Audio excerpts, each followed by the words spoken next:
शहीदों का अपमान किया और भारत की भूमि तक को संविधान तोड़कर विदेशी देशों को देने की हिमाकत कांग्रेस पार्टी के शासन में हुई। जब ये पूरा सत्य उजागर हो गया, तब कल से कांग्रेस पार्टी ने फिर एक बार अपनी पुरानी पद्धति को आजमाते हुए बातों को तोड़ मरोड़ कर और सत्य को असत्य के कपड़े पहनाकर समाज में भ्रांति फैलाने का एक कुत्सित प्रयास किया है। संसद में जब चर्चा हो रही थी, ये सिद्ध हो गया कि बाबा साहेब आंबेडकर का कांग्रेस ने किस तरह से पुरजोश विरोध किया था। बाबा साहब के न रहने के बाद भी किस प्रकार से कांग्रेस ने बाबा साहब को हाशिए पर ढकेलने का प्रयास किया। जब संविधान सभा अपना काम कर चुकी, चुनाव हुआ 1951-52 में और 54 में, दोनों बार कांग्रेस ने बाबा साहब को हराने के लिए कोई कसर नहीं छोड़ी। यहां तक कि फ्रेंडली चुनाव होता है, स्पिरिट वाला चुनाव होता है, ऐसा चुनाव भी नहीं था। विशेष प्रयास किया गया और वो उनकी हार को सुनिश्चित किया गया। जहां तक भारत रत्न देने का सवाल है, कांग्रेस के नेताओं ने कई बार खुद ही अपने आप को भारत रत्न दिए हैं।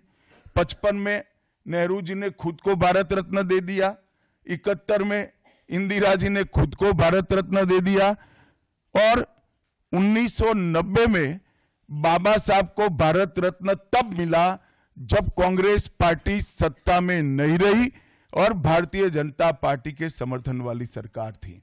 1990 तक कांग्रेस पार्टी बाबा साहब को भारत रत्न न मिले, इसका बड़े जतन से प्रयास करती रही।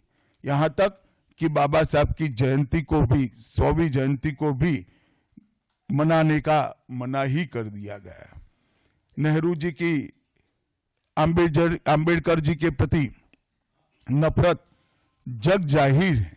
नेहरू जी की खुद की किताब selected works of Jawaharlal Nehru second series volume 16, इसके भाग 2 की पृष्ठ संख्या 532 पर एक पत्र का उल्लेख है।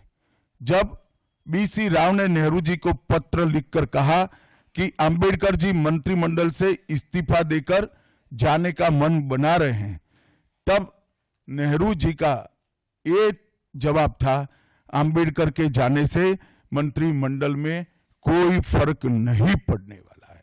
आंबेडकर जी के महान योगदान का मूल्यांकन जवाहरलाल जी किस तरह से करते थे, इससे बड़ा कोई उदाहरण नहीं हो सकता। जब पंडित जी की एक और किताब को पढ़ते हैं, लेटर टू चीफ मिनिस्टर में एक उल्लेख है, बंबई के मेयर ने एक पत्र में बाबा साहब के आंबेडकर के जन्मस्थान महू में उनका स्मारक बनाना चाहिए, ऐसा सुझाव दिया। 18 जून 1959 को पंडित जी ने कहा, सरकार के लिए स्मारक स्थापित करना बिल्कुल सामान्य बात नहीं होगी। आमतौर पर स्मारक निजी पहल से किया जाता है।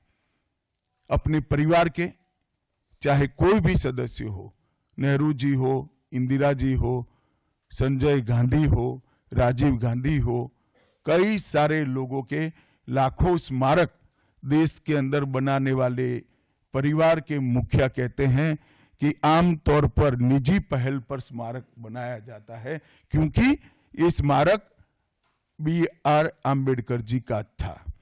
मित्रों,